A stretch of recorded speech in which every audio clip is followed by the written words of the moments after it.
जहां तक जीतन राम मांझी की पार्टी की बात है, एचएएम की तरफ से फिर से संतोष सुमन ही मंत्री पद की शपथ लेने जा रहे हैं।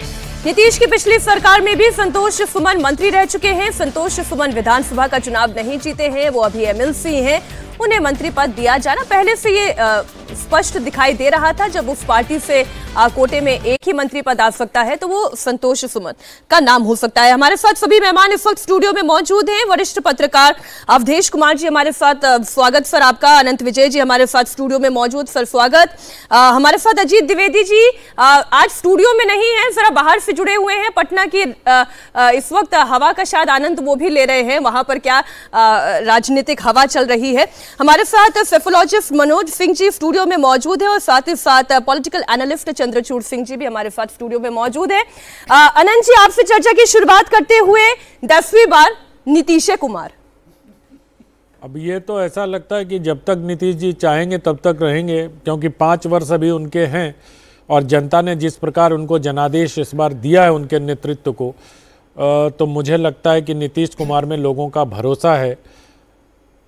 सही बात है कि उसमें अमित शाह की रणनीति और मोदी की लोकप्रियता का भी हाथ है। लोगों ने गठबंधन के साथ मिलकर चुनाव लड़ा है, लेकिन अगले 5 वर्ष मुझे लगता है कि बहुत चुनौतीपूर्ण होने वाले हैं, क्योंकि अब बिहार जो है वो जंगल राज से आगे बढ़कर एस्पिरेशनल बिहार होना चाहता है।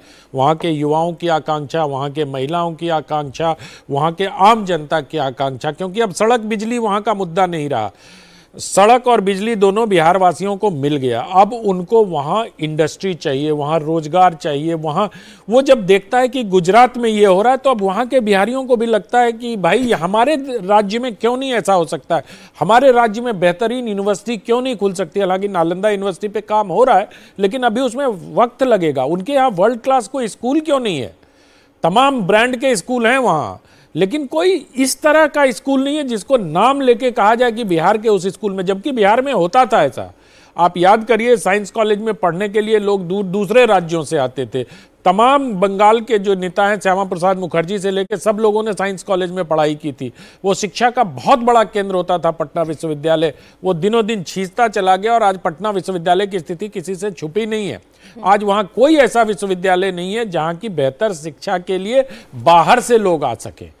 न कोई स्कूल, न कोई विद्यालय, न कोई महाविद्यालय, न कोई विश्वविद्यालय। अविभाजित भारत में सेंट कोलंबस हुआ करता था, आप याद करिए, जो हजारीबाग में चला गया सर। नेतरहाट स्कूल, सैनिक स्कूल, तिलैया, ये सब बिहार को अब एक अच्छी, मतलब जो एस्पिरेशनल बिहारी है, वो सबसे बड़ी चुनौती नीतीश कुमार के लिए है।